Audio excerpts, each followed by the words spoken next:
Coming up, the US lifts interest rates, but with inflation rising in the UK, will the Bank of England follow suit tonight? And we speak with the CEO of Brickworks. That's coming up.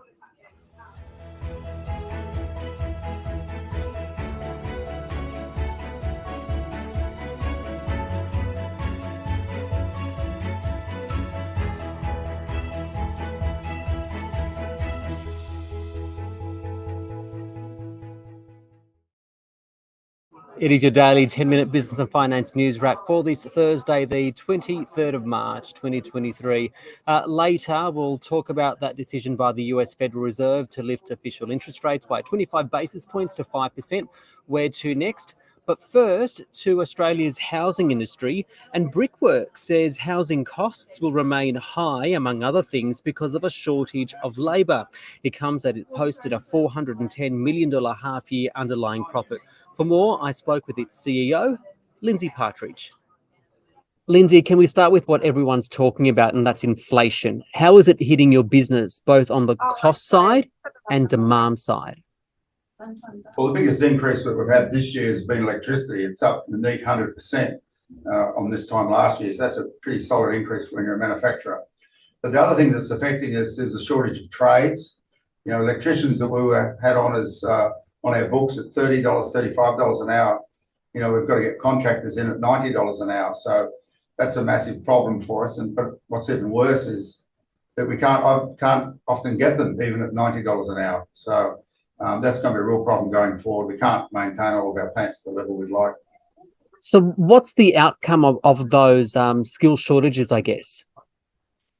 Well, the outcome of it is that some of our factories aren't running at 100% because we can't maintain them. And look, it's not only here. We're finding a similar sort of situation in the United States. And the rates are amazingly similar, even though they're in different currencies.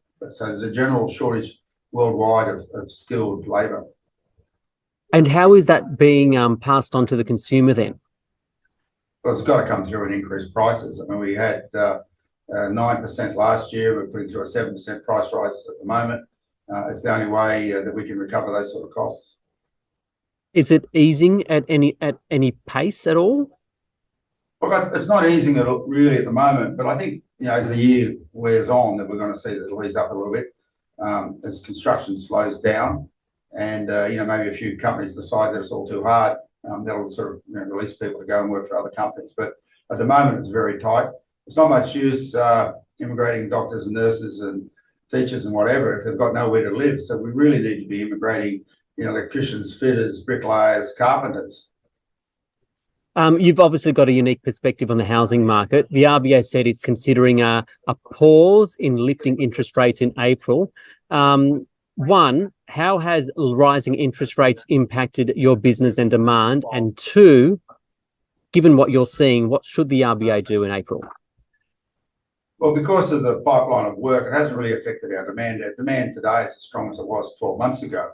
But we can see from the anecdotal evidence coming through from builders that we're going to have a pretty solid downturn in the second half of the calendar year. Having said that, we know that the rental vacancy rate is incredibly low. The demand for housing is at all-time high, you know, caused by smaller household sizes and, you know, immigrants returning and students returning to Australia. So the demand is absolutely red hot. So I think the minute we see interest rates stabilise, we're going to see very solid demand for housing to try and fulfil that shortage. Finally, given that you've got business in the US also, I'm keen to get some commentary on your take on what's happening there at the moment. The recent banking collapses in the US, a possible imminent recession there. Does it worry you at all when it comes to your business or the global economy more broadly? Well, I think what's important as far as housing is concerned in the United States is the 30-year mortgage rate. And even with all the gyrations in the last 24 hours, that's hardly moved. And believe it or not, that's actually stabilised since late last year. So we're actually seeing return in demand for detached housing because it's a 30-year mortgage rate that matters, not what the overnight cash rate is. And so we're pretty positive on that, and there's similar sort of circumstances in the United States with a strong demand. But, you know, our business works more into commercial work, and by that I mean multi-res, high-rise buildings, you know, universities, schools, fast food chains, all that sort of commercial work is 2/3 of our business, and that's very solid at the moment. all the architects in the United States, and for that matter here in Australia, they're very busy on that commercial side. So I think that's positive for the long term. Lindsay Partridge there, the CEO of Brickworks. Now to the Australian share market, which did fall. The ASX 200 down 0.7%, 6,968. It comes as the US lifted interest rates by 25 basis points to 5% despite the banking crisis. For more, I spoke earlier with Tony Sycamore, an analyst at IG Markets. Tony, the US lifted official interest rates overnight despite the banking concerns. Why? I think the reason for that was, Ricardo, if you think about just over 3 weeks ago, we were talking about a 50 basis point rate hike.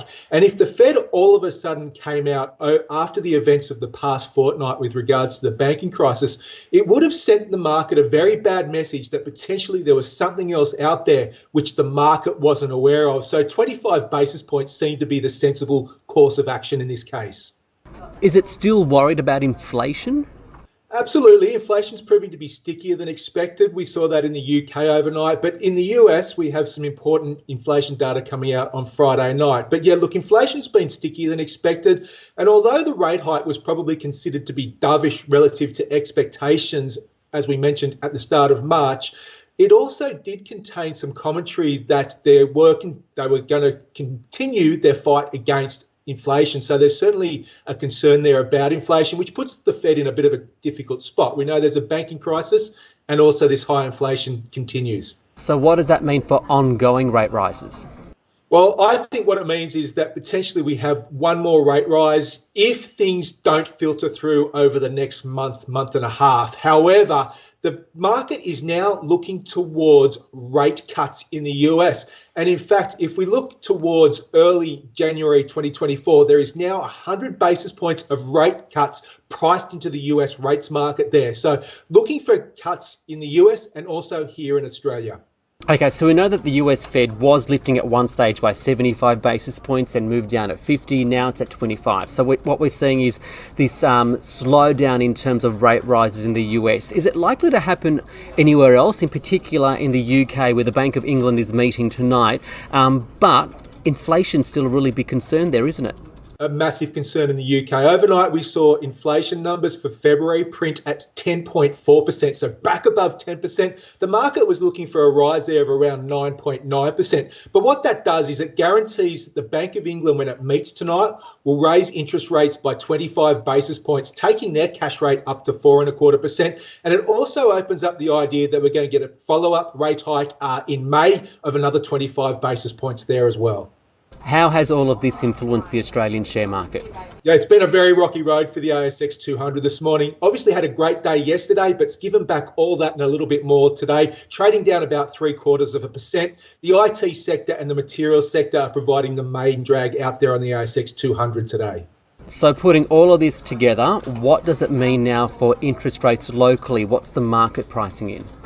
Well, we have the RBA sitting at 3.6%, and from here, the market is expecting to see rate cuts because the RBA, as we know, opened up the door for a pause earlier this month, and the minutes confirm that they are looking to pause. But next week, we've got some very important data coming out. We have retail sales coming out, and we've got the monthly inflation indicator. Now, presuming those two data points behave themselves, there is a good chance that the RBA don't hike when they meet in April. But looking more broadly, the expectation is for a rate cut here by the end of the year, according to the interest rate market.